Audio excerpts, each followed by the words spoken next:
Na semana passada nós falamos sobre a vocação e o ministério com vocês. Então eu quero recapitular um pouquinho, antes de nós entrarmos na aula de hoje, só para que você possa assim não se perder, tá? Naquilo que a gente vem costurando.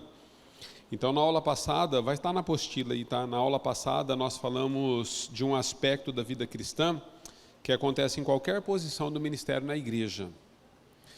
Vocação ministerial é para qualquer ministério, não somente para a diaconia. Então nós trabalhamos um pouquinho disso. E de maneira específica nós falamos sobre a consciência da vocação usando Paulo e o texto de Atos 20, verso 24 como base. Então nós vimos lá, na semana passada, que em primeiro lugar, Paulo não era um voluntário. Ele de fato sentia-se chamado por Deus para se envolver com o reino e poder servir a Deus naquilo que Deus havia confiado nas mãos dele.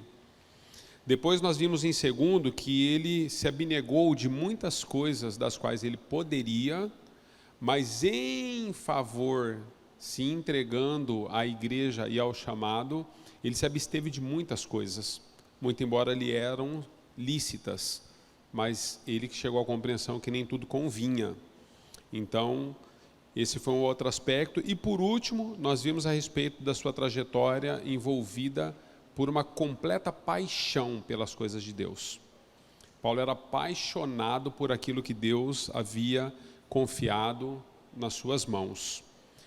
Quase finalizando na aula, então nós entramos no significado da palavra diakonon, que é diácono, né, em grego, que significa servo. Então no finalzinho da semana passada a gente entrou e começou a dar um pano de fundo a respeito do serviço diaconal na casa de Deus. E hoje, então, agora nós vamos falar na aula 2 sobre as qualificações e funções diaconal. Hoje nós vamos falar sobre qualificações e funções. Por quê? Depois de ter falado com vocês sobre vocação e chamado, então a gente precisa entender agora quais são as qualificações que Deus espera de nós. E uma vez que essas qualificações elas estão em nós, como que a gente pode funcionar dentro daquilo que Deus está nos dando. No texto, aí na apostila, mas no texto de 1 Timóteo capítulo 3, verso 8 a 13, nós vamos encontrar uma série de recomendações para os diáconos em específico. Se você pegar antes do verso 8, no capítulo 3 de 1 Timóteo, você vai ver que o capítulo 3 ele começa a tratar de líderes bispos, pastores, homens que foram chamados ao presbitério, presbíteros, pastores, bispos. Mas no versículo 8 em diante, Paulo então, ao escrever a Timóteo, inspirado pelo Espírito Santo, ele diz assim, olha, do mesmo modo, como assim, do mesmo modo? É porque do versículo 7 aos versículos anteriores, ele já vinha falando algo. Ele vinha falando sobre aquele que almeja o episcopado, o que Deus espera de uma pessoa que almeja tal função na igreja, tal posição, tal liderança na igreja. Então ele chega no verso 8 e vai se referir aos diáconos da igreja agora. E ele diz assim, olha, do mesmo modo, os diáconos sejam honestos, não de duas atitudes, nem propensos ao excesso da bebida e ao espírito de lucro, que guardem o ministério da fé numa consciência pura. Antes de poderem exercer o seu ministério, sejam provados, para que tenham certeza de que são irrepreensíveis. As mulheres, Paulo estava se dirigindo aos homens, mas aí ele agora vai ser específico sobre o serviço diaconal na casa de Deus. Ele diz o seguinte, as mulheres também sejam honestas, não difamadoras, ou seja, fofoqueira, gosta de conversa fiada, mas sóbrias e fiéis em tudo. Os diáconos não sejam casados senão uma vez, e saibam governar os filhos e a casa. E os que desempenharem bem este ministério alcançarão honrosa posição e grande confiança na fé em Jesus Cristo.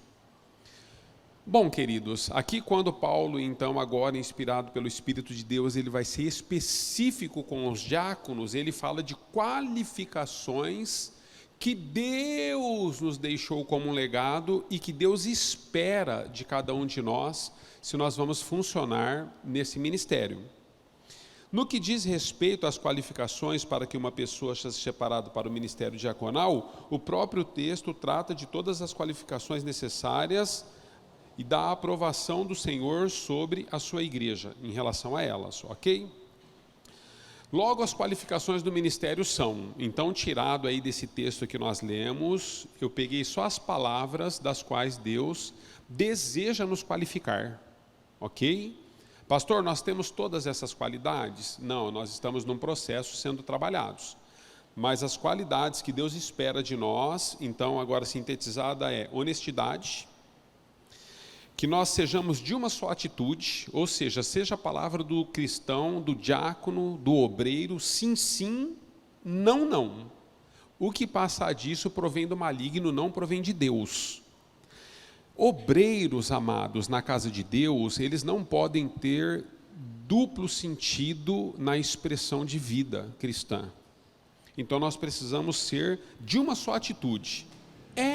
Não é, ponto. Cometemos muitos erros assim, muitos, por conta de uma cultura que nos ensina que se assim o fizermos, estamos sendo educados. Dá um exemplo, pastor, prático? Dou um exemplo prático. Você vai sexta-feira lá na confraternização, você sabe que você não vai, mas você fala assim, vou ver. Mas você já sabe que você não vai, porque você já combinou outro compromisso, você já tem outra coisa na agenda. Mas você fala, vou ver. Quando nós falamos assim, sabendo que não vamos, aí a gente tem uma ideia cultural de que assim, olha, eu fui educado com o irmão, não quis já dizer não para ele de cara para não chateá-lo, porque ele me convidou com tanta alegria, ele quer tanto que eu vá.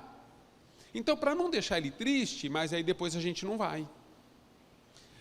Ao menos que seja uma realidade. Olha, eu vou ver. Por quê? Porque não depende só de mim, depende do cônjuge, depende dos filhos, ok? Eu tenho um compromisso que de repente dá para desmarcar, então eu vou ver. A não ser que você tenha uma realidade a ser trabalhada e tratada, se você já sabe que não vai, então você e eu, se somos obreiros na casa de Deus, precisamos aprender a se tornar um padrão da verdade. E dizermos para a pessoa, olha, sim, não e ponto, ok? Nós não devemos ser dados ao excesso de bebidas. Irmãos, nós somos uma igreja assim, vocês sabem disso, né? Nós somos uma igreja bíblica. Eu nunca vou ensinar nada para vocês tendo consciência plena que seja contrário à Bíblia. A Bíblia não nos proíbe de alguma coisa, mas eu vou te dar um conselho. O que eu estou dando? Conselho, você acata se quiser, se não. Obreiros não deveriam fazer uso de álcool algum. Nem isso aqui, pastor. Nem isso aqui. Conselho. Por quê? Porque todo obreiro é um padrão. Pastor, me prova isso, te provo. O líder da sua célula fala com você, tem um peso, não tem? O membro da sua célula fala com você, não tem o mesmo peso que o líder. Mas quando o pastor fala com você, tem um peso ainda maior do que o teu líder de célula, ou não tem? Por quê? Porque nós, líderes, somos um padrão. Padrão. Então, no padrão que nós desempenhamos, se você tem condições de evitar, seria muito bom. É por isso que Paulo usou a expressão assim, olha, todas as coisas me são lícitas, todavia nem todas me convêm. E aí Paulo, ele aprofunda um pouquinho essa condição da posição de homem, de Deus e de liderança que ele tem, indo de maneira mais profunda, dizendo o seguinte, existem coisas que eu desejo, eu não faço por causa de vocês. Eu poderia, mas eu não faço, por conta de vocês, porque eu entendi. Eu entendi, irmãos, que se Jesus toma isso, eu tomo isso. Se Paulo faz isso, eu faço isso. Se Pedro pisou aqui, eu quero andar, eu quero correr. É isso que eu aprendi com a palavra de Deus. Por quê? Porque líderes são padrões. Pastor, mas eu tomo, é problema meu, você não tem nada com a minha vida, é dentro da minha casa, é moderado, é só uma tacinha de vinho quando eu vou dar uns beijos na minha nega, nós saímos para um jantar romântico, acendemos aquela vela, está tudo certo, irmão. Não estou te condenando. Eu estou dizendo o seguinte, existem padrões e padrões. Nós vivemos numa sociedade que, embora a Bíblia não me permite proibi-los disso, a sociedade pesa muito isso na vida de um líder. A sociedade pesa. É por isso que quando um líder que não tem tais práticas se aproxima de qualquer pessoa na igreja, ou qualquer novo convertido, ou uma pessoa que está sendo ministrada, discipulada, para ainda tomar uma decisão a Jesus Cristo, é por isso que líderes que são padrões, eles têm um peso diferente na vida das pessoas. Por quê? Porque o padrão, conselhos são bons, mas exemplos arrastam. Então fica aqui um conselho. Eu não faço uso, não sou melhor do que você, em nada, irmão, em nada. Se você faz uso de maneira moderada, a Bíblia não te proíbe de fazê-lo, é isso mesmo, segue. Estou dando um conselho. Eu não faço uso de nada, por quê? Porque eu entendi que se eu fizesse e tomasse essa posição, eu teria uma série de aprovações na minha vida e na minha caminhada cristã, não somente na autoridade espiritual, mas até para com o meu próprio corpo físico. Entende? Porque nós não podemos negar princípios estabelecidos por trás de regras das quais Deus nunca desejou podar você. Porque Deus não deseja o seu mal, Deus deseja te preservar. Por que Deus deseja te preservar? Porque a Bíblia diz assim, olha, um abismo chama o outro. Então, às vezes, por que você está parando nisso, pastor? Porque como líderes na casa de Deus, a gente corrige muitos relacionamentos que estão sendo destruídos por pequenas coisas, que não são percebidas dentro do jardim. Deus, quando colocou o casal num jardim, falou para o homem, falou, olha, cuida do jardim, você não vai cuidar do jardim, você vai ter problemas. Então é o seguinte, todo precedente que nós abrimos lá na frente dá um problema. Porque eu só tomo isso, mas hoje eu briguei com a esposa, discuti com os filhos, hoje eu fui mandado embora, ainda estava saindo, estava de sandália, tropecei, machuquei a cabeça do dedão, e aí fui sair, o cara bateu no meu carro, nossa, hoje eu estou com a cabeça que não aguento, eu vou lá e tomo 10, porque hoje eu não estou bom. Mas você nunca foi de se embriagar, mas hoje eu estava mal, cara. Aí você toma um porre, depois você toma 2, depois você toma 3. Outra coisa, queridos, estamos tratando de liderança, ok? Vocês vieram aqui para ouvir padrões mesmo, bíblicos de liderança, diaconia, ok? Deixa eu dizer para você, independente se você vai seguir fazendo uso ou não, aí eu peço um favor, agora eu estou pedindo. Até agora eu dei um conselho, eu estou pedindo um favor para você. Você não precisa ficar postando o que você toma na internet. Porque eu, como pastor, já atendi várias pessoas por conta de alguns que se dizem líderes na casa de Deus e o são, postando bebidas de álcool nos seus rios, nas suas mídias. Desnecessário, irmãos. Está tudo certo, a vida é sua e eu cuido da sua vida, porque nós somos um corpo.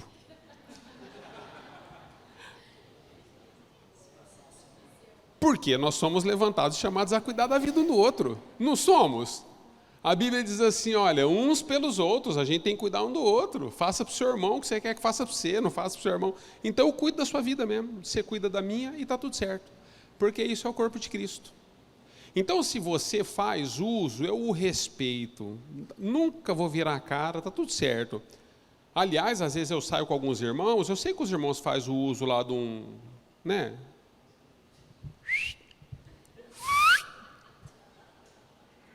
Tá tudo certo, irmão. E os irmãos ficam com vergonha porque eu estou presente.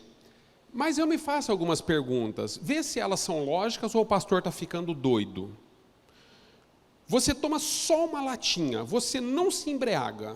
Eu estou ficando doido ou é assim mesmo que acontece? Você toma só uma latinha, você não se embriaga e a Bíblia te dá esse direito porque você não se embriagou. É um direito seu, se você deseja. Mas por que quando eu estou com você, você não toma? Você fala assim, não, porque eu tenho vergonha e me sinto constrangido. Se eu, como pastor, carne e osso, te constranjo e o Espírito Santo não te constrange, alguma coisa está errada. Porque se você tem vergonha de mim, ou eu sou um legalista, que eu acredito que não sou, porque eu nunca te proibi disso, ou eu tenho mais peso na sua vida do que o Espírito Santo, que é outro erro ainda pior. Entendeu? Ah, pastor, é respeito, então você me respeita mais do que o Espírito Santo. Respeite ele, não precisa me respeitar assim como você está respeitando, não. Entende? É só isso que eu... Ou eu estou doido, né, irmãos? Eu acho que deve ser assim mesmo, a sociedade ensinou que é assim. Bom, enfim. Quantos dizem amém? Tá.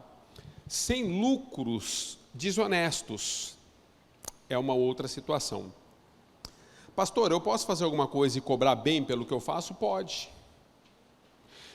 Eu, irmãos, trabalho com serralheria já há quase 35 anos. Existem coisas que eu cobro super bem aos olhos de algumas pessoas. Eu vou dar um exemplo para vocês, eu faço questão de dar um exemplo, porque isso não é lucro desonesto. Porque eu estou trabalhando, então eu só vou dar um exemplo. Eu ainda estava trabalhando com serralheria, eu fui dar um orçamento para uma pessoa para cortar um painel de um carro para ele, que ele colocou um carro em exposição. Quando eu cheguei lá, ele já tinha levado vários serralheiros lá para cortar. E ele falou, me falaram de você, eu nem conhecia ele, me indicaram, me falaram de você, diz que você faz. Aí eu falei, olha, é um serviço chato de fazer. Por quê? Porque aqui dentro passa todo o mecanismo e todas as fiações das quais você não pode desmontar. A hora que eu entrar com o disco da lixadeira, eu estou arriscando pegar uma dessas fiações que estão aí. Você tem consciência disso? Eu não posso me responsabilizar. Ele falou, não pode cortar os fios aí, não. Porque isso aí... Aí eu dei uma olhada no trabalho lá do carro, ele pagou uma nota naquilo lá, irmãos. Mas pensa num monte de dinheiro, ele pagou naquilo. Rio de dinheiro, porque é um negócio assim. Eu falei para ele, vou fazer para você. Estou corridão, mas vou fazer. Ele falou, quanto que você cobra? Eu falei, R$400. Ele falou, R$400? Quanto tempo você leva? Eu falei, 20 minutos. Ele falou, 20 minutos? Eu falei, 20 minutos não. Eu lembro até hoje, 34 anos de profissão. Eu levei 34 anos para poder saber o que eu vou fazer nessa Kombi agora. Porque você já chamou um monte de pessoas aqui, mas eles não deram conta. Então eu estou cobrando R$400 por 20 minutos de 33 anos de aprendizagem.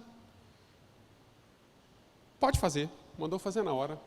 Eu mandei a lixadeira para cima, ajeitei o trem, tá aqui, ó.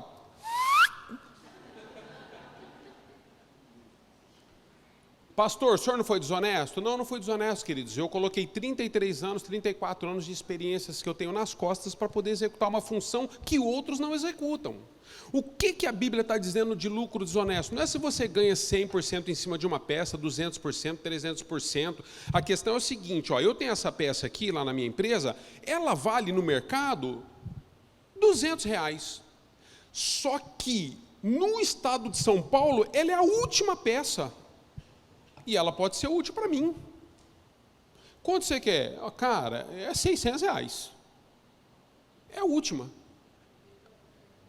Oferta e procura, lei da oferta e procura. Não estou sendo desonesto, não te coloquei uma arma na sua cabeça, você sabe que custa R$250, eu estou pedindo 600, porque é a última, você pode falar, não quero, eu falo, pode deixar ela aí também, que eu também não estou precisando vender. Então o que acontece? Diz da honestidade que a Bíblia está falando para os obreiros aqui, para a diaconia, queridos, é assim, O que é um lucro desonesto? Você coloca uma peça lá para o cara usada, porque você foi num desmanche, porque você tinha um negócio lá, se desmontou e reaproveitou. Aí quando o cara vem, você fala assim, rapaz, agora está zero o seu carro. Troquei a peça lá dentro do motor. Como que você vai saber se a peça dentro do motor ela é verdadeira, se ela é original, se ela é ou não é? Você não sabe, irmão, está dentro do motor. Só que daí a sua consciência de Deus sabe que você está sendo desonesto. Pastor, o que o senhor aconselha? Então, aconselho você o que a Bíblia está aconselhando, seja honesto. Corri atrás, fui num desmanche, consegui uma peça lá, você não ia conseguir, porque nova no mercado não tem, mas eu preciso cobrar o preço justo, porque é o seguinte, só para conseguir essa peça eu demorei 4 horas, com telefone, manda funcionário buscar, manda funcionário vir, vai lá, não é a peça, vai em outro lugar, e eu fiquei de office boy o dia inteiro para você. Então o preço é esse. Pronto, foi honesto, simples assim, entendeu? Não é o valor que se cobra, é como você lida com as coisas. Você ou qualquer outro obreiro. Não seja, então, de lucros desonestos. Tenha uma consciência de fé pura. A sua fé precisa ser pura, queridos. O que é uma fé pura, consciência de fé pura? É isso aqui, ó, é simples assim. Quantos acreditam que um grande peixe engoliu Jonas e por 3 dias ele ficou no ventre do peixe e depois Jonas foi cuspido em Nínive? Quantos acreditam? Isso é fé pura, porque só louco acredita nisso. Não. Vocês, na sociedade, vocês são pancada. Vocês estão correndo atrás de sombra de avião. Porque como que a gente pode acreditar nisso, irmãos? É fé pura. O que é uma fé pura? A medicina diz que não, mas Deus está dizendo que sim. Isso é fé pura, eu creio. A palavra de Deus, ela me dá a base, ela me ministra, é uma fé genuína, pura. Mas tudo diz que não. Eu não tenho tudo, eu não sou tudo, eu não sou todo mundo. Tá bom? Tem uma fé pura. Sejam irrepreensíveis. Não é fácil não, aqui já começou a apertar, irmão. Olha. Agora manda a irmão no bolso certo, hein? Esse lá não tinha não, aqui tem, 5. O que acontece? Seja irrepreensível. Quando a gente fala de sermos irrepreensíveis, querido, o que a Bíblia está dizendo? Pastor, eu não posso pecar mais? Então ninguém passa nessa peneira. O senhor já leu um monte aí que eu já bati na trave nos 3, fui reprovado nos 2. Agora o senhor chegou na questão de ser irrepreensível, eu não vou passar, pastor, nessa peneira. O que o Espírito Santo está nos ensinando com isso, irmãos, como ministros na casa de Deus? Os nossos erros, a partir de uma compreensão do legado do chamado da vocação que exercemos, os nossos erros, eles são um tropeço na nossa vida, não um costume.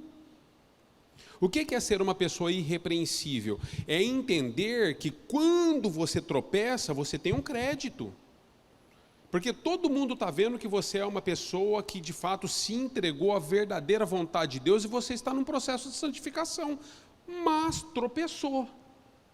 Levanta, vamos andar de novo, se o justo cair por 7 vezes, Deus o levanta e em tudo Deus, ok? Então que seja um tropeço e não um costume. É isso que nos torna irrepreensíveis pelo sangue de Jesus nas nossas vidas. Não difamadores. Não difame as pessoas. Não difame as pessoas.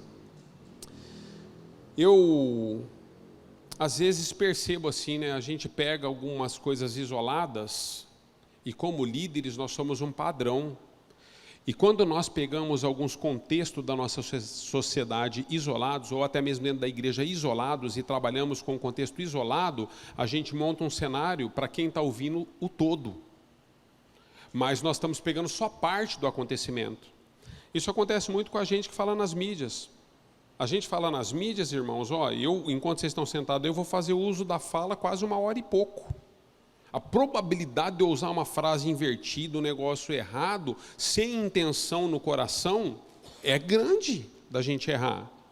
Aí, o que os internautas aí das mídias, eles fazem? Aí eles pegam um vídeo meu de 1 hora e meia de pregação, aí eles isolam aquela frase, aí eles reproduzem aquela frase para todo mundo dentro de um contexto que eles criaram, que não é o contexto que nós estamos aqui.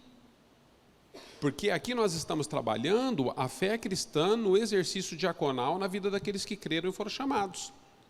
Mas daí tira-se do contexto e difama-se pessoas. Eu cheguei a uma conclusão, irmão, que até quando falam mal do diabo para mim, eu vou checar se é isso mesmo. Vou checar. Ah, o diabo que fez... Sério, eu vou checar se é o diabo mesmo, se foi você. Às vezes o diabo não tem nada a ver com isso. Às vezes é carnalidade pura nossa, problemas nossos. Entende? Não tem a ver com o diabo, não é espiritual, é humano. Então a gente vai transferindo tudo e difamamos muitas coisas que não deveríamos. Cônjuge de uma só pessoa. O que Paulo está corrigindo aqui na vida dos diáconos e dos obreiros daquele período é que naquele período havia-se muito poligamia, né? Os homens tinham 2, 3. Existem algumas culturas que ainda são assim, e isso precisa ser corrigido. Quando eu estive com o pastor Nésio na África, lá é comum, irmão. Pastores lá têm 2, 3, 4 mulheres. Pastores. É uma luta. Se os pastores têm 4, imagina os membros. Às vezes você enche a igreja assim só com o camarada e as esposas. Parece Salomão. É uma luta. Cultura. Então, eu perguntei para o pastor, quando estivemos lá, eu falei, pastor, qual que é a maior dificuldade da vossa nação? Para que a gente possa atuar nesses dias que estamos aqui. Ele falou 2 questões aqui, pastor. Ele falou assim, feitiçaria, o poder da feitiçaria e poligamia dentro das igrejas. A igreja está quebrando essa cultura, mas é muito difícil quebrar. Então, nos ajude com isso. Entende? Paulo estava corrigindo isso também, os irmãos estavam debaixo de uma cultura que tinha... Então Paulo falou, vou colocar um padrão inspirado pelo Espírito Santo de Deus, que se o padrão é corrigido aqui, lá na frente ele dá bom. Hoje nós temos várias culturas no mundo, de muitas nações, que acreditam que o casamento é único com uma única mulher. Não precisa mais ter 2, 3. Eu tenho vontade de falar algumas coisas que eu não posso, que mulher dá trabalho, a minha não dá, então eu não consigo nem falar isso.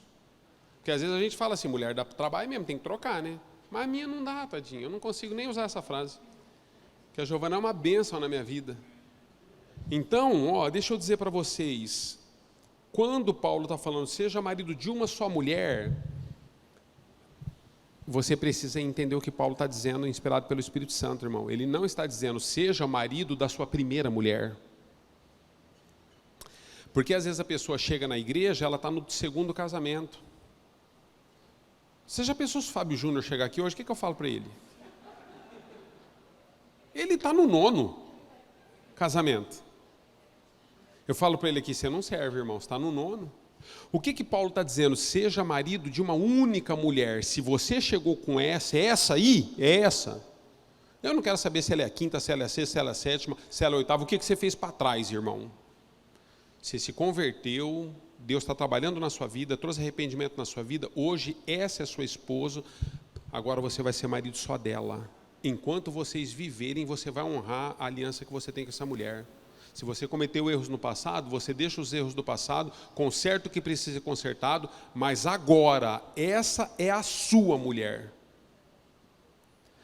Questionaram Paulo, queridos. A igreja de Corinto tinha muitos problemas, e eles disseram para Paulo assim, Paulo, o que nós devemos fazer então? Se esses são os padrões bíblicos de Deus para uma vida social, familiar, como devemos agir? Devemos então nós deixarmos essa mulher voltar para a primeira mulher antiga? Paulo falou, não façam isso. Paulo disse que não era para fazer. Ele falou, não façam isso, porque se vocês retornarem à primeira esposa agora, vocês vão destruir a família que vocês construíram agora. O que você vai falar para essa e para os filhos? O que você causou lá atrás naquela, agora você vai causar nessa para voltar para aquela, que não quer nem olhar para sua cara mais também. Você já arrumou outra? Entende? Ele falou, então agora é o seguinte, daqui para frente é só ela. Não fique aí arrumando confusão, com rabo de saia, ok? Então, seja cônjuge de uma só pessoa, porque daí tem o marido também, né? Porque eu falava para você, tem umas irmãs na igreja também que é igual a mulher samaritana, hein? Já está no 6º e não é dela, não. Rapaz, vou falar para você. Deus nos acuda.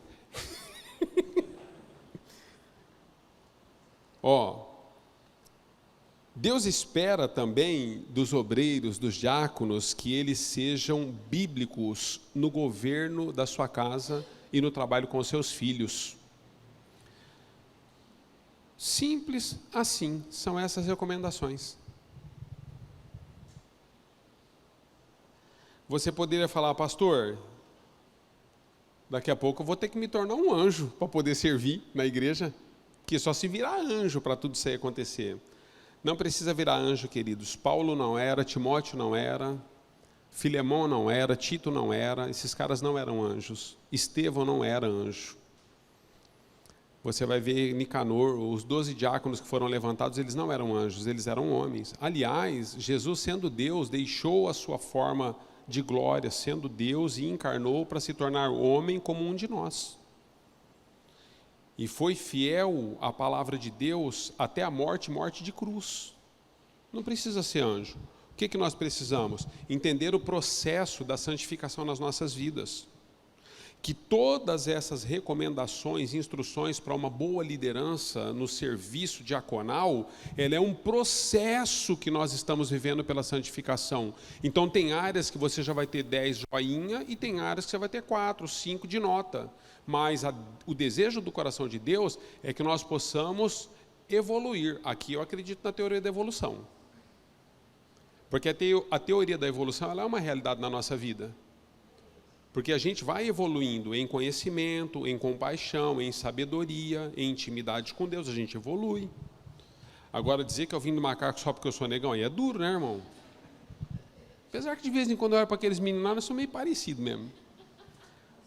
Mas é duro acreditar nisso aí, hein? Agora, nós precisamos, amados, nós precisamos entender que é possível.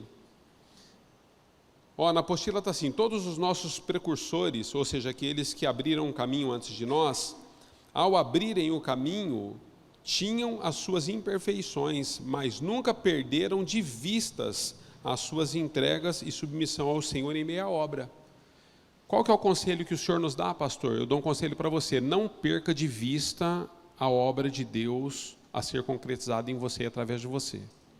Com as suas limitações, você chega e Deus vai te aperfeiçoando na caminhada e na jornada cristã por meio da tua entrega e do teu trabalho, ok? Dei uma sintetizada aí, é assim que funciona. Casais, sejam casais no Senhor segundo as qualificações acima.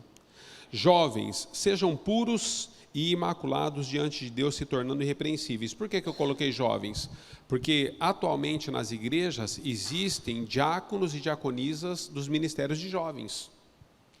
Eles são jovens, não são casados ainda, mas eles vivem o namoro no Senhor, separados para o Senhor. Decidiram não se tocar, decidiram ter um namoro santo, decidiram preservar as leis de Deus no seu coração, até o dia do casamento. Então eles servem como diáconos e como diaconisas, e eles precisam então se tornar a cada dia imaculados diante de Deus, para que eles possam ser aprovados no serviço.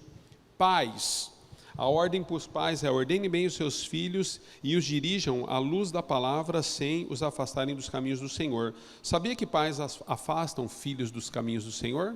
Quantos sabiam disso? Quanto foi um filho? Quem aqui se tornou um filho afastado dos caminhos do Senhor por conta dos pais? Eu me tornei. Eu me tornei por quê? Não porque o meu pai me proibia, mas porque ele nunca me levou. Ele nunca me ensinou, eu nunca fui. E eu vivia afastado dos caminhos do Senhor porque não tinha princípios. Como meu pai, ele não tinha o modelo, nós vivíamos o que achávamos que estava certo. Então, muitos de nós somos filhos afastados pelos pais dos caminhos do Senhor.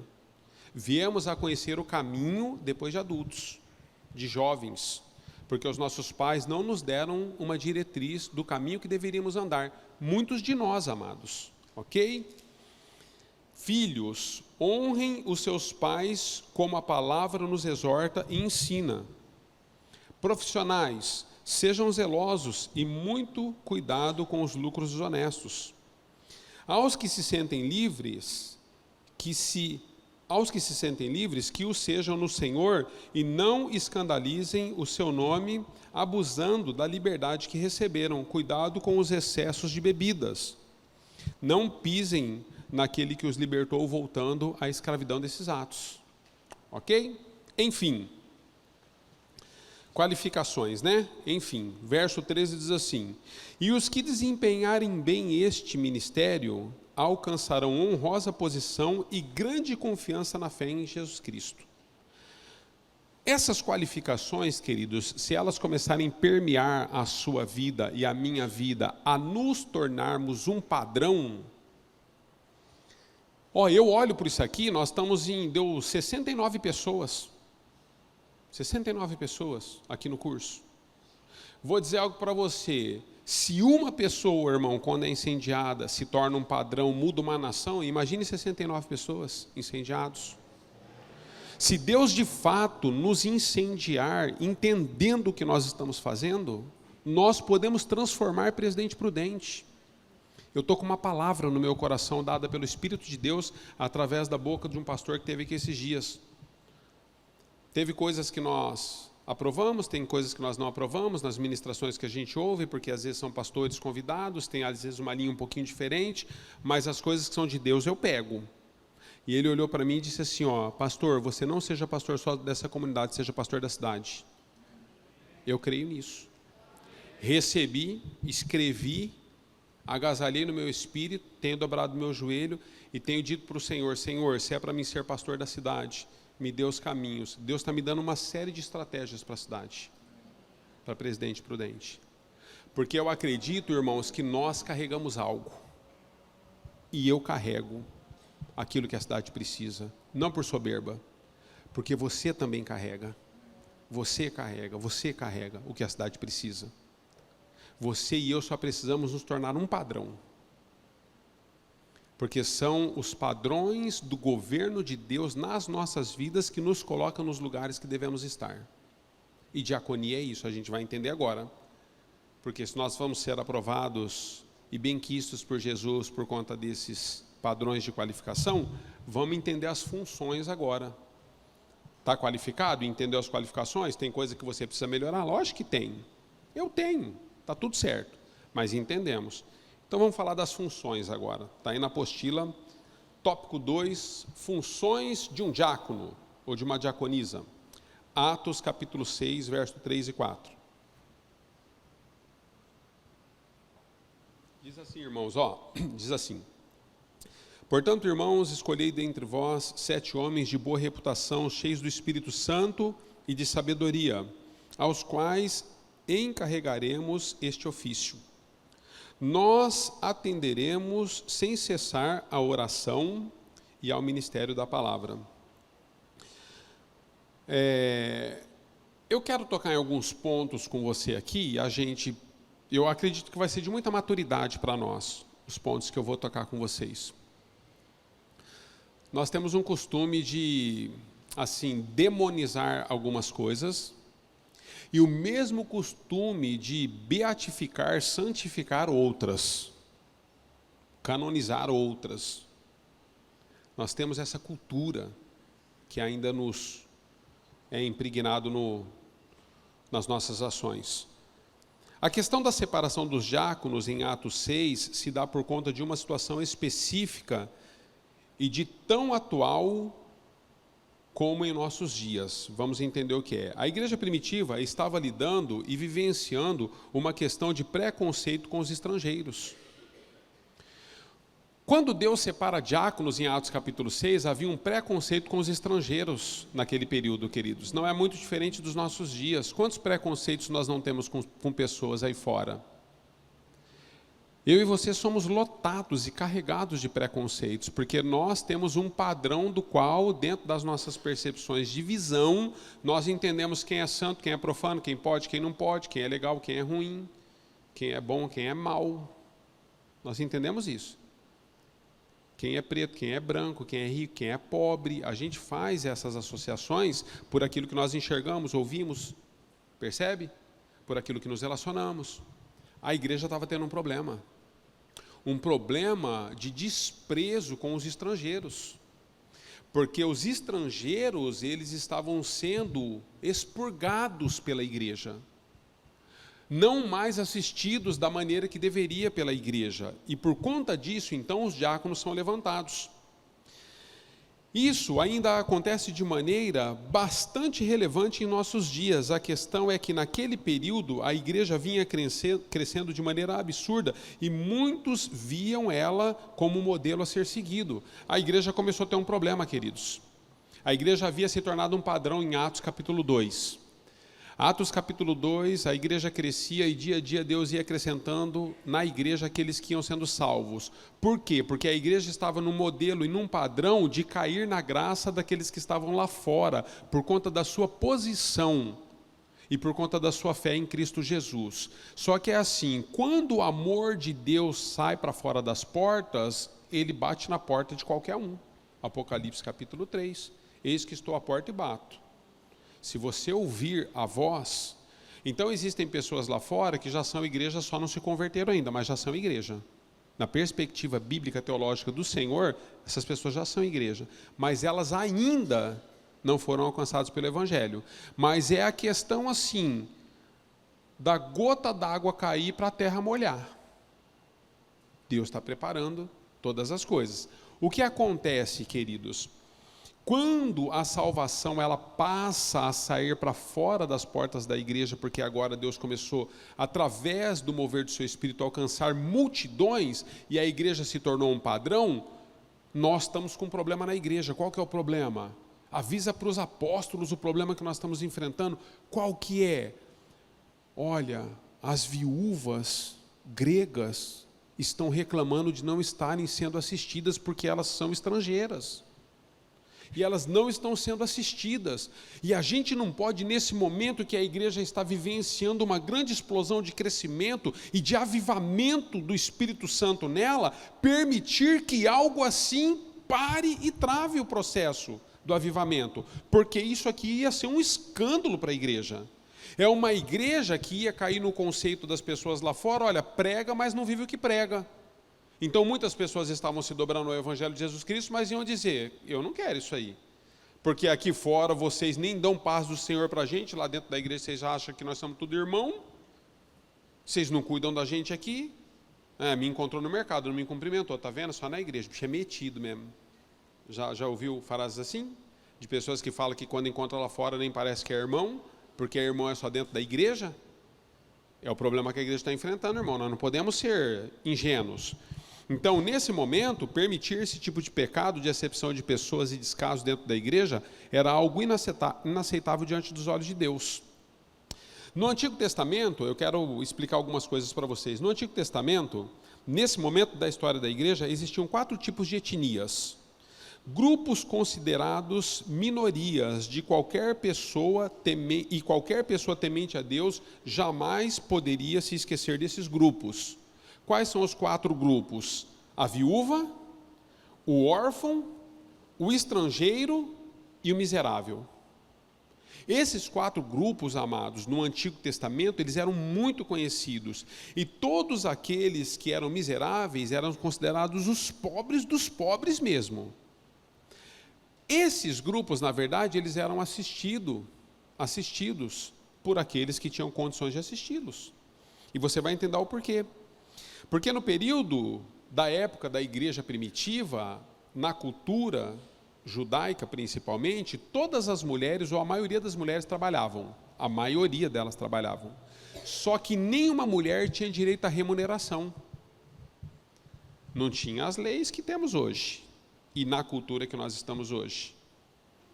Previdência? 13º, fundo de garantia, salário mensal. As mulheres trabalhavam, queridos, e não eram remuneradas. Logo, acontecia que o esteio da casa de toda a família era o macho, era o homem. Se o homem morre e os filhos ainda não trabalham, os filhos são menores e não trabalham, o homem morreu, a renda daquela casa deixava de existir, porque o homem morreu. Mesmo que a mulher seguisse trabalhando, ela não tinha direito à remuneração. Então, quem perdia o marido se tornava uma viúva, e sem condições de manter a própria casa e os próprios filhos. porque não era remunerada. Então a lei sempre ensinou, a lei judaica, que as viúvas deveriam ser assistidas, por não serem remuneradas, não terem condições de comer. As viúvas helenitas, que eram as estrangeiras, o que acontece, querido? Tem os judeus, sangue puro, vamos pegar o puro sangue aqui, né? Tem os judeus e as judias de puro sangue, e tem as judias meia boca, que eram de misturas. Por exemplo, às vezes o pai era grego, a mãe era judia. Entende? Quando havia essa mistura, aí o sangue já não é puro, porque para ser um filho sangue puro tinha que ser judeu com judia. Mas às vezes o pai é grego e a mãe é judia. Aí nasce a criança. Aí depois torna adulto, aí agora eram as helenistas, queridos. Eram as gregas. Essas mulheres, elas pararam de ser assistidas. Por quê? Porque estava se priorizando pela diaconia que Deus levantou, era uma correção para isso, estava se priorizando dentro dos ministérios na casa de Deus, assistirem as que eram judias de sangue puro. Nesse momento, as mulheres, então, elas fazem com que os apóstolos fiquem sabendo dos seus problemas. E é por isso que existem os diáconos. Quando os apóstolos ficaram sabendo que isso estava acontecendo, porque eles também não estavam sabendo, queridos, não foi culpa deles. Mas quando chegou nos apóstolos que eles ficaram sabendo, o que eles disseram? Olha, vamos fazer o seguinte, separem 7 homens idôneos, com essas características que a gente acabou de ler agora há pouco. Separem homens com essas características, mas dentre elas, o texto que a gente leu aqui de Atos, diz que eles têm que ser cheios do Espírito Santo e sábios. Cheio do Espírito Santo e... Vamos entender o porquê. Separem esses homens para que eles possam nos ajudar. Quando os apóstolos tomaram essa decisão, amados, os apóstolos não tomaram essa decisão para fazer uma dicotomia, para dividir, para separar os ministérios. O que nós fazemos, por conta da nossa cultura, que a gente santifica e beatifica algumas coisas e demoniza outras, a gente diz assim, porque o texto está falando, separem esses homens para cuidar da diaconia na casa de Deus, levante eles como diáconos, eles vão cuidar da cesta básica, das necessidades das viúvas, dos órfãos, e nós vamos nos ater à oração e à palavra. Então o que a gente ensina na igreja até nos dias de hoje, muitas vezes, quando não temos conhecimento da palavra de Deus? Teologicamente dizendo, a gente ensina que os presbíteros são os cara do fogo, da palavra, da oração, da santificação, do ensino, do poder. E os diáconos? Obreiro. Não, queridos. Nunca houve na história bíblica uma divisão entre os ministérios em relação à posição espiritual. Quando, você vai ver agora e mais para frente, a gente vai falar um pouquinho sobre isso, quando a tomada de decisão para esses homens virem em auxílio aos apóstolos, é para que eles pudessem ser ministros junto com os apóstolos, com funções diferentes, mas não tem a ver que um é santo, então ser presbítero é o auge do negócio, e ser diácono é assim, né, irmão? Para você ser presbítero, você precisa ser diácono primeiro. Irmãos, diaconia não é um degrau para você chegar a uma posição maior. Ok? Vou repetir isso. A diaconia não se trata de um degrau para você galgar uma posição maior. A diaconia tem o mesmo peso espiritual de cuidados da igreja que um presbítero e um pastor e um bispo têm. A mesma. Tanto é que os diáconos eram completamente inspirados por Deus. Porque ele falou, sejam cheios do Espírito Santo esses homens, e homens de sabedoria. Porque eles, a questão deles não é a cesta básica, vai muito além disso. Eles agora fazem parte, junto conosco, presbíteros, dos cuidados para com a igreja em funções diferentes. Entende? Mas a gente faz essa separação. A gente deixa os diáconos desse tamanho e os presbíteros desse tamanho, todas as vezes que a gente fala de diaconia e presbitério. Pastor, por que o senhor está explicando isso e ensinando isso na aula? Porque, irmãos, muitas pessoas tratam o serviço diaconal como se fosse assim,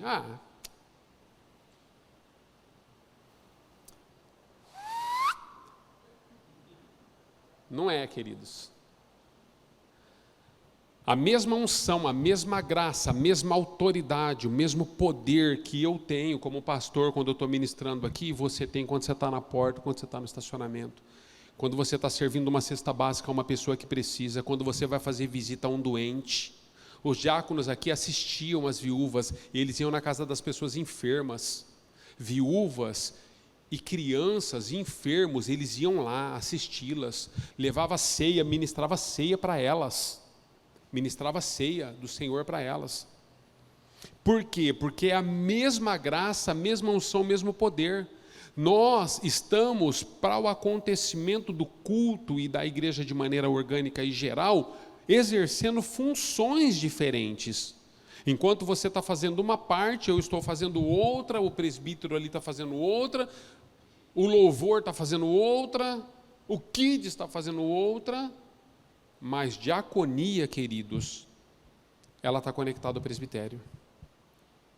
A autoridade que Deus nos deu para servir, de maneira íntegra. Por isso que na diaconia, todas essas qualificações são exigidas. Porque você, irmãos, sinceramente, eu falo isso para você sim, com o mais profundo temor e amor pelas nossas almas e pela nossa vida, que eu coloco a minha vida também à disposição do que vou falar. Se a igreja precisasse de pessoas para cuidar de carro, a gente pagava um guardinha. Estou falando isso para vocês com amor, queridos. Um amor. Financeiramente, é possível uma igreja pagar um guardinha para ficar ali com um apito na boca e um revólver na cinta, com a motinha. Ele fica com a moto, ele faz a rondinha rapidinho, volta, o cara está armado, ele tem porte de arma, porque ele é cadastrado, porque a igreja ia contratar uma pessoa que pode. Aqui na igreja mesmo eu tenho pessoas que são cadastradas a isso, que são ex-militares, que têm suas credenciais, que pode ir com porte de arma, e poderia estar correndo. A igreja não precisa disso. Eu não preciso de um guardinha. A igreja não precisa de... Nós somos ministros do Evangelho de Deus, na casa de Deus. É por isso que quando a gente chama vocês, a gente fala, você não olhou a agenda? Você não está preocupado com a sua responsabilidade? Você não entendeu qual é o seu papel? É por isso que nós, conversando com os líderes do ministério, Jorge e Silvia, falei, Jorge, as pessoas precisam entender o que é diaconia. Não entenderam, não. Muitos de nós não entendemos. E eu não os julgo e não os culpo. Você sabe por quê? Porque para vocês entenderem, eu preciso ensinar, outros precisam ensinar. Então agora nós estamos ensinando. O que vocês fazem, irmãos, eu vou dizer para você, Estevão, nós vamos falar dele, sem tosquenejar, sem medo de errar, eu piso em cima do que eu estou falando e afirmo, com toda a experiência ministerial que temos. Se eu falto no culto, porque eu tive um problema de saúde, sem avisar, porque me deu um problema de virose, 4 horas da tarde, o culto é 6h30, Estevão estivesse ali, ele sobe e prega. Tranquilamente. Diaconia é outra coisa. Pastor, mas eu não tenho dom para pregar. Então vamos agora pegar um ponto bíblico daquilo que eu coloquei de maneira inversa. Eu não estou precisando de um guardinha, a igreja não precisa de guardinha, o ministério não precisa de um guardinha remunerado, nós precisamos de diáconos e diaconisa. É isso que a igreja precisa, homens e mulheres levantados irrepreensíveis diante do Senhor na sua palavra. Então, se você não tem, se muitos não têm o dom de pregar, se o pastor faltar, então qual que é a posição que você foi colocado hoje? A escala está aqui, hoje você é colocado para cuidar desse bebedouro. É o que você vai fazer hoje. Então você vai cuidar do bebedouro como se ele fosse a última coisa que você tem que cuidar no mundo, durante o período em que você estiver cuidando. O que é cuidar do bebedouro, pastor? A última aula, a semana que vem, nós vamos falar só sobre o exercício das questões ministeriais da diaconia. Hoje ainda é ensino, e depois nós vamos falar da parte prática diaconal, ok? Mas o que é cuidar do bebedouro? Cuidar do bebedouro é o seguinte, eu estou dando um exemplo, pincelando algo da aula que vem já. Mas é assim, se você foi colocado para cuidar daquele bebedouro, é responsabilidade de consciência irrepreensível do chamado e da vocação que Deus confiou nas suas mãos Nesse domingo de manhã e à noite, você chega, você vai passar um paninho nele, pastor, é um objeto. Você foi cuidado para colocar as mãos e cuidar dele. Você vai passar um paninho nele, tem copinho em cima que já está sujo, você vai pegar os copinhos, você vai colocar lá no lixo, colocou o copinho sujo em cima de novo, porque as pessoas põem mesmo, elas colocam, elas não estão entendendo. Não tem a consciência que você é um obreiro, uma obreira tem. Você vai pegar os copinhos de novo, você vai pôr no lixo. Aí você vai lá, nossa, está faltando copo, só faltam uns 8 copos que vai acabar. Você vai lá na cozinha, pega o copo, repõe o copo de novo, já olha ali os papéis, se está tudo certinho, vê se a água está muito gelada. Nossa, está desligada a tomada do bebedouro. É eu que estou cuidando do bebedouro, liga a tomada do bebedouro. Nossa, agora a gente vai embora, eu vou ver com a minha líder se eu devo desligar a tomada do bebedouro, porque só vai usar o bebedouro domingo que vem, agora vai ficar 7 dias gelando aí sem ninguém usar. É isso, queridos. Isso é a consciência do chamado, da vocação, da posição, do ministério, do ministro que vocês são. Ministros. Eu falei com o João Medeiros, eu ministrei na Hype lá, um bom período lá na casa de oração. Lá na casa de oração é assim, tem um senhorzinho lá, irmão, ele trabalha lá, contratado da igreja.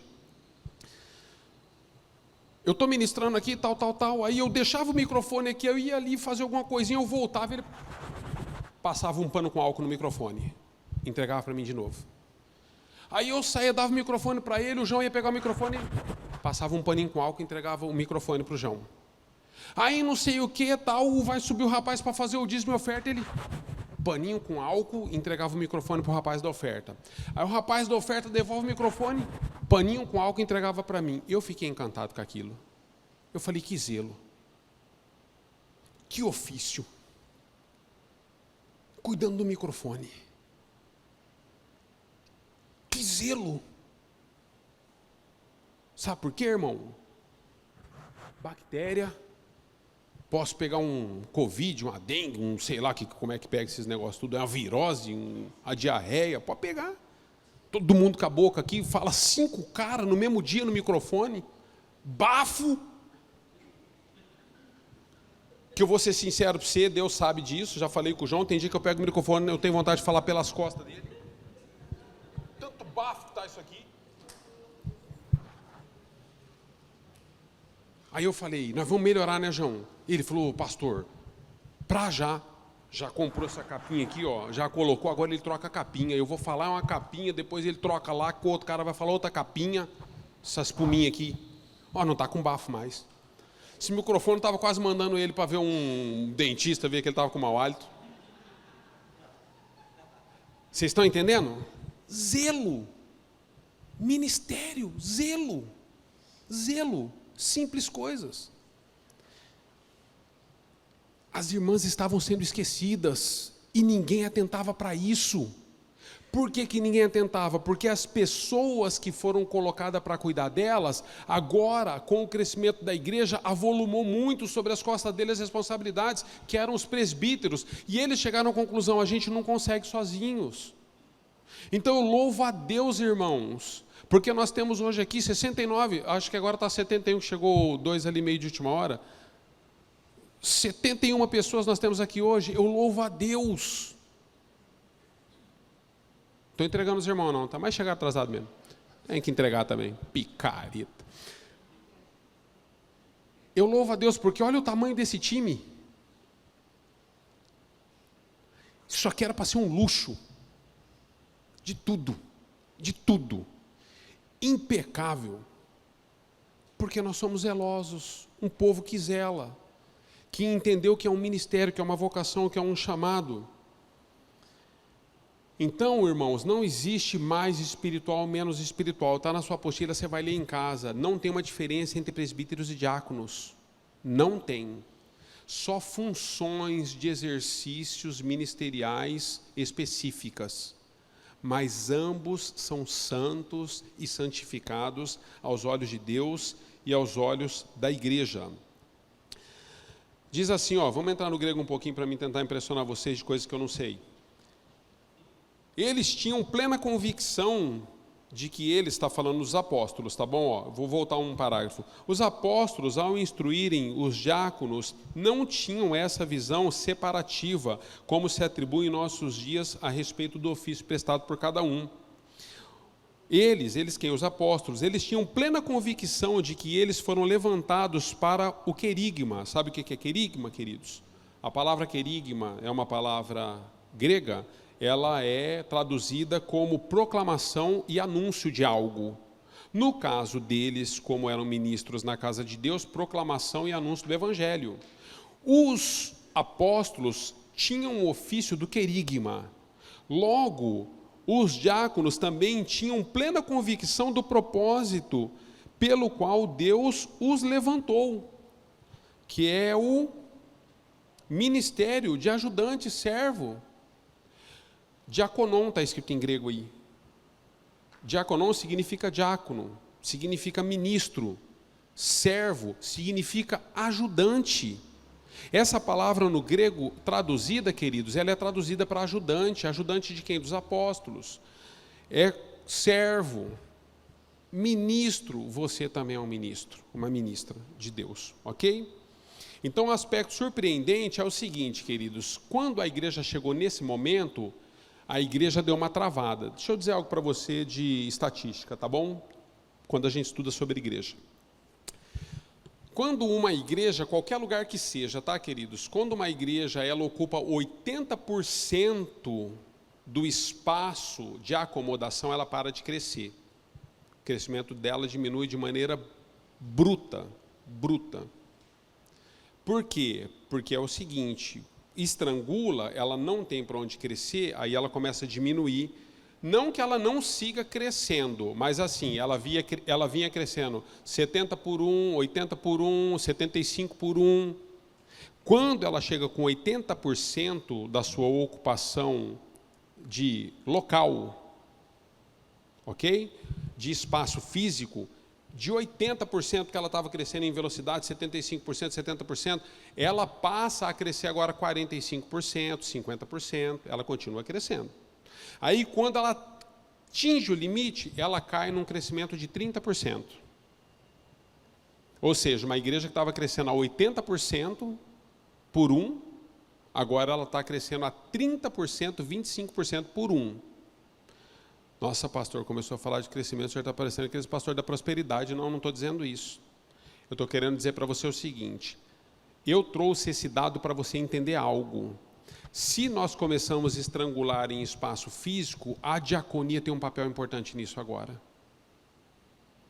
Como que nós conseguimos, embora estamos sendo, assim, pressionados pelo espaço, como nós podemos juntos, trazer um culto que glorifica a Deus, onde ainda as pessoas que estão vindo, mesmo num crescimento numérico menor, por conta do estrangulamento, que elas possam ter um bom culto, possam ser bem assistidas.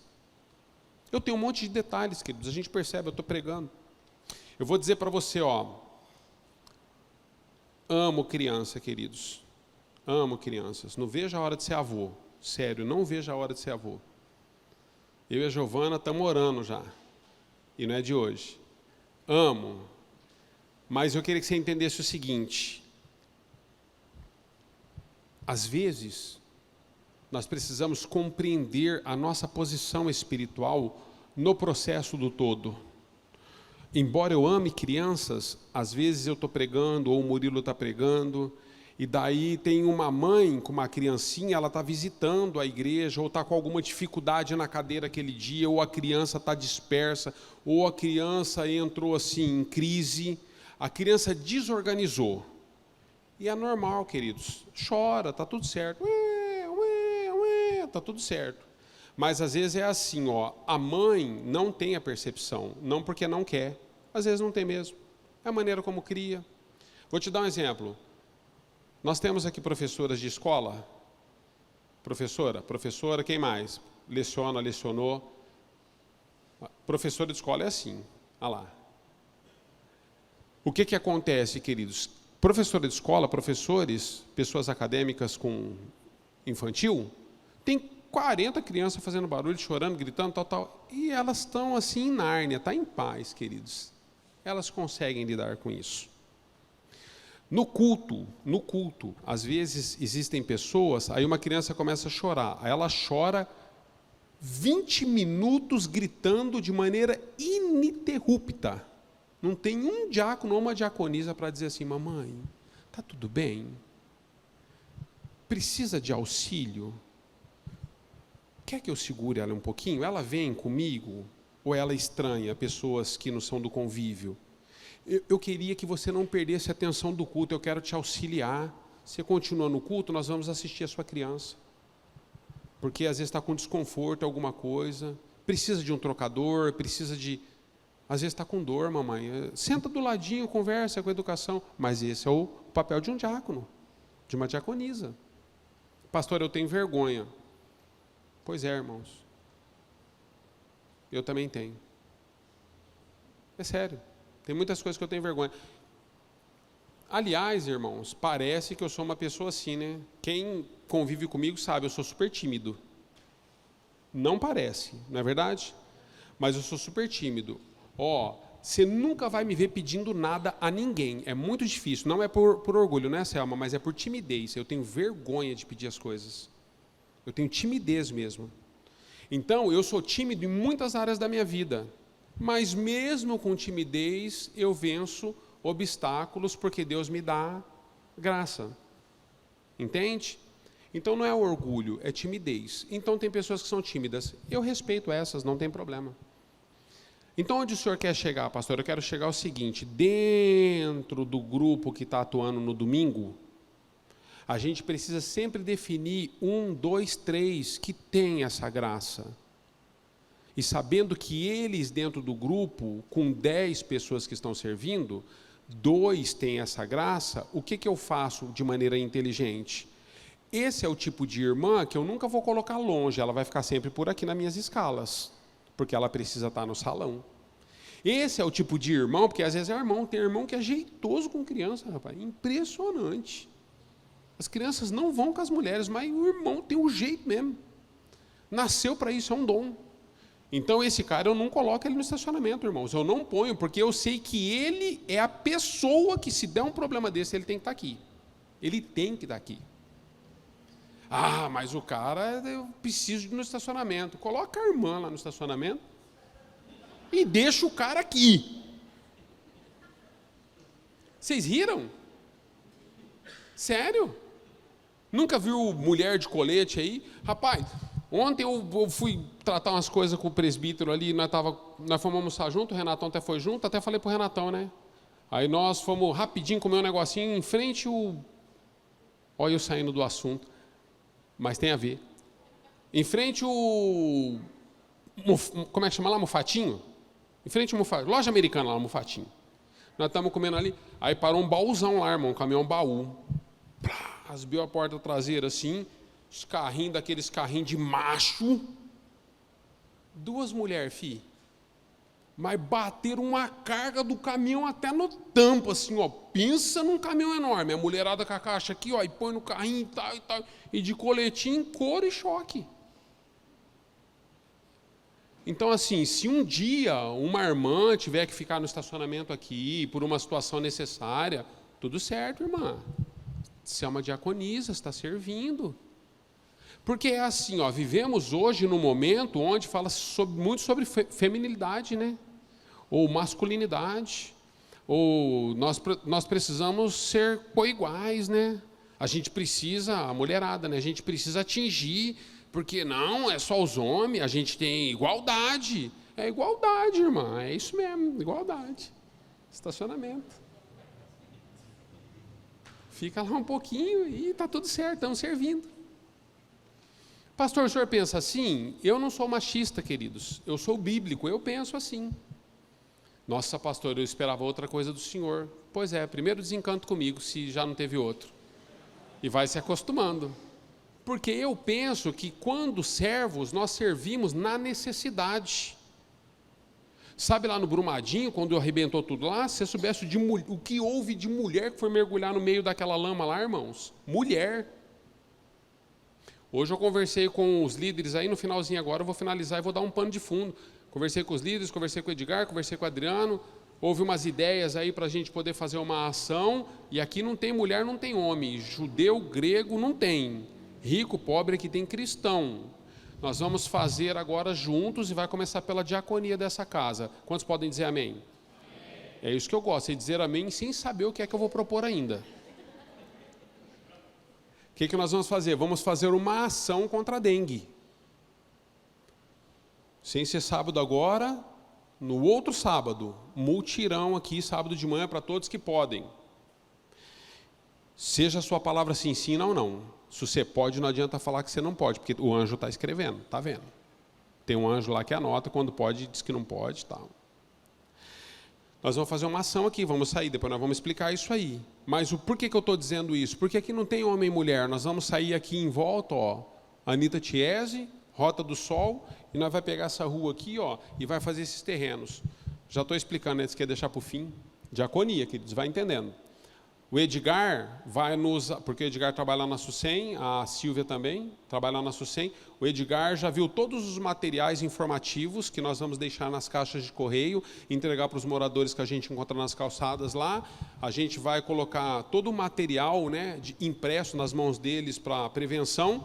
É o que todo mundo recebe aí e ninguém dá atenção, mas nós vamos fazer a nossa parte. E aí nós vamos com saquinhos, luva, repelente, pós-sol, e pós-sol não, como é que chama? Protetor solar, e chapéu, e boné, e burca, o que você... touca, o que você quiser. Nós vamos sair pelas ruas, com os IPIs tudo certinho, saquinho de lixo na mão, nós vamos entrar nesses terrenos assim, ó, nas beiradas, vamos catar os copinhos com água, essas coisas, todos os reciclados, garrafa PET, a gente vai colocando tudo no saquinho, e o Edgar vai com a carretinha, para a carretinha num lugar específico, a gente faz a limpa ali, coloca tudo nos sacos de lixo, coloca tudo na carretinha. Vamos mais para frente, a gente vai dar uma alinhada nisso aí. E pneu, essas coisas tal, aí o Edgar já está fazendo contato com a prefeitura que os caminhões da prefeitura vão pegar. Pastor, por que isso? Diaconia, queridos. Igreja, conscientização. Quando Jesus me trouxe, irmãos, eu andava a pé, a coisa era feia. Até o rastro era feio. Mas passou 1 ano e meio de casado, eu comprei um Fusca. Quando eu comprei o primeiro carro que eu tive, aí eu tinha condição de fazer o que eu não podia fazer andando a pé. Eu comia alguma coisinha dentro do carro, que no ônibus é duro, você abre o negócio, todo mundo fica com desse tamanho. Então no ônibus eu não comia. Mas às vezes eu comia um bombom, alguma coisa assim, papelzinho, querido, sempre no lixinho do carro. Nunca joguei um papel, não porque sou, nossa pastor, o senhor é cheio de pagar de santão. Não estou pagando de santão. Consciência do que estamos falando. Você não vê eu jogar um papel, irmão, de bala fora da janela do carro. Um palito de dente. Se eu estiver palitando os dentes dentro do carro, é ali, ó. Entende? Por quê? Porque eu vejo irmãos assim, ó, os irmãos comem, tuf, joga latinha, joga isso, joga... Pelo amor de Deus, irmãos. E é você que tinha que sair para catar mesmo agora. Você joga? Para aprender o mal que faz para a sociedade. Que agora a dengue está pegando aí. O irmão ali pegou zika. Zika, né, irmão? Você pegou, né? Pensa numa zika que é pegar isso aí. Pegou zika vírus. Quase morreu. Vamos fazer a nossa parte. Diaconia. Ministério, ok? Não adianta você dizer que você vai ter compromisso não, que o anjo já está vendo. Nós vamos alinhar isso aí depois. Vamos seguir aí, ó. Quando Deus então levanta os diáconos, nesse exato momento se levanta um homem que é diferenciado dos demais, porque havia nele uma graça e uma condição de entrega diferente dos outros. Foram 7 diáconos, mas um deles se chamava Estevão. Então tá aí, ó. Estevão, na verdade, ele era um diácono incomum. Se aquela diaconia tinha uma liderança, Rogério, eu acredito que o líder daquela diaconia era o Estevão. Ele era diferente. Porque ele compreendeu como os outros não compreenderam o seu papel e a sua função de exercício ministerial. E Deus começou a usar muito a vida de Estevão. Agora o que acontece? Isso que eu queria que você entendesse. Todas as vezes que você se tornar ministro de qualquer chamado ou vocação para qualquer ministério dentro da casa de Deus, você vai se tornar um alvo. E Estevão se destacou, se tornou um alvo dos religiosos da época. Os religiosos fizeram um emaranhado lá contra a vida dele, chamaram os caras, deram uma propina para os caras, compraram falsas testemunhas para testemunhar contra a vida de Estevão. Pastor, eu estava bem antes de servir, agora comecei a servir, começou a explodir um monte de coisa aí, nego me perseguir, falar mal de mim, dar dura em mim, puxar minha orelha e falar do outro. Pastor. Irmão, irmã, toda vez que você iniciar algo de Deus para a sua vida, não só diaconia, você vai se tornar alvo lá fora. E às vezes aqui dentro. Porque você vai andar com pessoas que são imaturas. E às vezes elas vão falar de você ou por falta de discernimento, ou por inveja, ou por uma série de coisas. Estevão se tornou esse alvo. Os falsas testemunhas se levantaram contra ele, e ao se levantar contra Estevão, ele teve que trazer uma defesa própria. Quando Estevão vai se defender antes de morrer apedrejado, queridos, e aqui que eu quero que você entenda, a Bíblia diz que Estevão, enquanto ele está sendo interrogado na sua defesa, ele ministrava, e todas as pessoas que olharam para Estevão disseram a respeito dele que via o rosto dele como o rosto de um anjo. Até que quando ele está para entregar a própria vida, ele diz o seguinte, só vi um homem falar isso na Bíblia até hoje, irmãos, fora Estevão, Jesus usou essa expressão. Estevão falou assim, Pai, perdoa-lhes o que fazem, eles não sabem o que estão fazendo. E ele foi apedrejado debaixo dessa frase. A Bíblia diz que Jesus se levanta no trono e recebe ele. Pensa, irmãos, Deus está sentado no seu trono, se levanta por conta de uma posição, de uma atitude de um diácono. Amém? A pergunta que não quer calar diante das nossas vidas é o que o nosso rosto representa ou transmite ao falar do Evangelho para outras pessoas. Quando alguém aí fora olha para você, sua família, seus amigos, seus irmãos, rosto do que eles veem? A Bíblia diz que Estevão, as pessoas diziam, rapaz, ele tem o rosto de um anjo.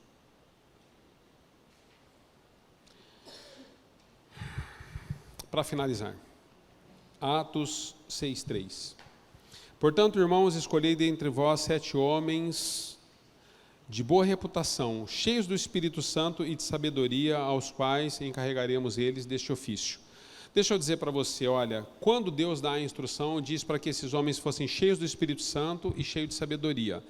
É necessário, irmãos, que você seja cheio do Espírito Santo. Irmã, você precisa ser cheia do Espírito Santo. Por quê? Porque é o seguinte, sem o Espírito Santo nenhum de nós consegue fazer a obra.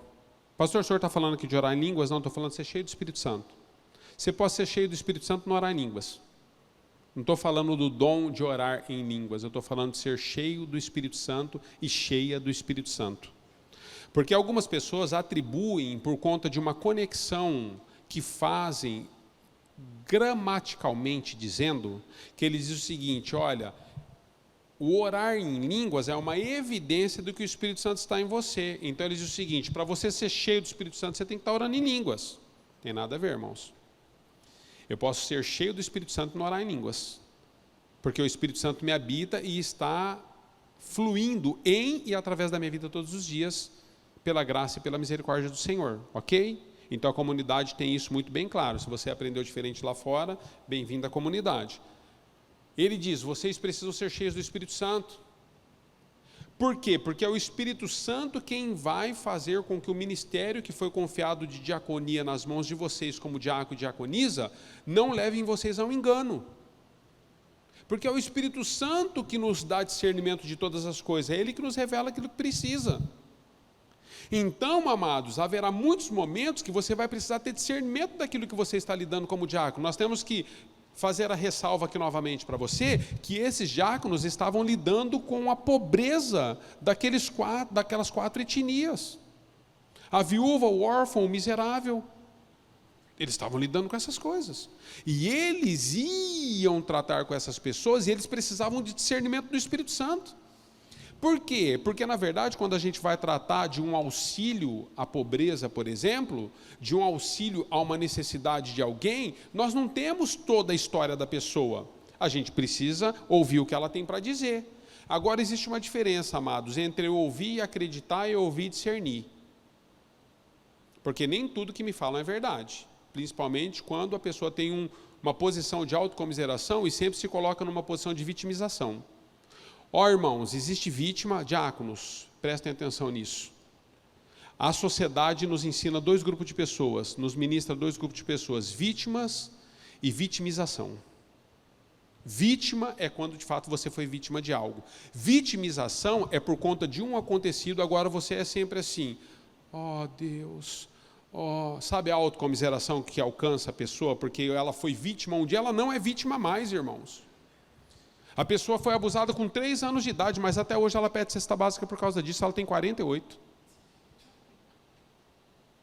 E ela vem sempre com aquela historinha, depois que eu fui abusada, aí você vai ajudar com a cesta básica, ou com a farmácia, ou com um aluguel, ou com uma água, uma luz atrasado, aí você fica impactado assim com o abuso da irmã, ou do irmão, aí você fala, nossa, eu nunca esperava que você tinha passado por isso, foi recente? Não, quando eu tinha 3 anos. A pessoa está contando, você está... Então, para que serve um diácono na Bíblia? Não estou brincando, não. Seria cômico se não fosse verdade. O que a Bíblia está tratando dos diáconos? A Bíblia está dizendo o seguinte, os diáconos iam diante das situações e eles avaliavam a situação, cheios do Espírito. Mas quando eu fui abusado, tal. Olha o que o Espírito faz. Eu não sabia que você tinha passado por isso. Quando e como isso aconteceu? Tinha 3 anos. Aí onde o diácono entra? É por isso que existe agora a sabedoria. A gente precisa ser cheio do Espírito Santo para ser um diácono e precisa ter sabedoria em lidar com a informação que recebeu. Agora eu preciso aplicar sabedoria. Mas você acredita que esse trauma na sua vida, com 3 anos de idade, hoje você tem 48 anos, ainda deveria colocar você na posição que você está hoje? Então agora eu estou usando de sabedoria.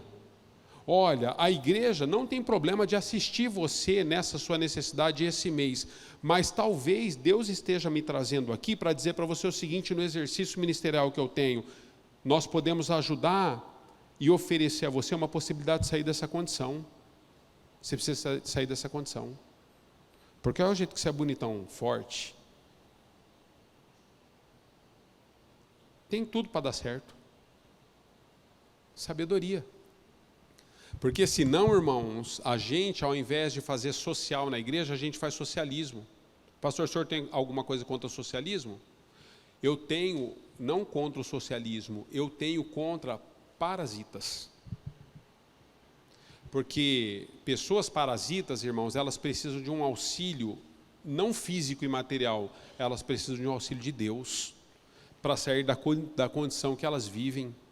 É por isso que você vê pessoas ganhando, às vezes, um salário mínimo, mas são prósperos violentamente. Por quê, pastor? Me dá a receita. Porque não são parasitas. E não tem preguiça, irmãos. E devolvem o dízimo. E fazem oferta na vida dos outros. E tem carro, tem casa própria. Salário mínimo. Ao passo que você pega pessoas ganhando 4, 5, 6, 7 mil, você pergunta para ela assim, estou vendo você me apertar, você está precisando da cesta básica? Eu estou. Rapaz, mas você ganha 8 mil? Rapaz, mas sabe como é que é difícil, né, pastor? Eu falei, é difícil mesmo, irmão, irmã. Eu ando de iate e os 8 mil não dá, não. Você está entendendo, irmãos? Diaconia. Diáconos, diaconisas, cheios do Espírito e de sabedoria. Você precisa ter sabedoria para discernir entre a mão esquerda e a mão direita, para ver quem precisa e quem não precisa. Você precisa colocar a mão onde precisa ser colocado. Não é assim não, eu estou vendo a sua situação aqui, eu vou chamar o nosso líder, eu vou marcar com você para o pastor. Irmão, já tem um monte de atendimento, pelo amor de Deus, faz isso aí. Marca comigo, não. Você foi levantado no ministério para isso. Para ser esse canal na vida dessa família e dessa pessoa. E dizer para ela, igual o João e Pedro olhou para o homem lá na porta do templo e falou, levanta e anda, filho. Mas e minha maca? Joga isso fora. Levanta e anda. Para de autocomiseração. Amém? Funções de diaconia. Qualificações e funções. Dúvidas? Eu fui claro? Nossa, sempre desejei. Todo mundo me chama de negão, cara. Sempre desejei ser claro, hoje eu consegui. Amados, semana que vem, nós vamos falar sobre, agora, a prática. Eu deixei para a última aula, porque é a cereja do bolo, né? Falar sobre o que a gente pode, o que a gente não pode, o que faz, o que não faz, qual que é o nosso papel, onde está, onde não está, quando, como, os erros que a igreja comete nos nossos dias. Eu estou dizendo os erros que a igreja comete nos nossos dias porque não somos só nós, sabia, amados? Você vai para outras denominações, estão cometendo também as mesmas falhas que nós cometemos aqui. Mas graças a Deus, aprove a Ele, nos dá a possibilidade de estudar com vocês isso. Então a gente vai avaliar os erros da igreja dos nossos dias dentro do exercício local na igreja de Deus. Amém? Fechamos? Graças a Deus. Fique em pé, quero orar por você. Pai, nós te louvamos, te agradecemos, obrigado pela tua fidelidade. Nós queremos te agradecer por esse tempo, Senhor, por mais essa aula, que ela possa ter falado ao nosso espírito e ao nosso coração. Estamos aprendendo, Senhor, e eu quero te agradecer por essa equipe, por esse grupo, que saíram de casa, Senhor, debaixo da dispensação do teu Espírito, deixaram seus afazeres para estar aqui nesse tempo e se aplicarem à sua palavra. Eu sei que os teus filhos têm renunciado muitas coisas para estarem aqui nessa noite. E eu quero declarar 100 vezes mais sobre a vida deles em todos os aspectos da vida. Assim nós os abençoamos e te agradecemos em nome de Jesus. A igreja diga: Amém. Amém. Deus abençoe, amados. Vá em paz.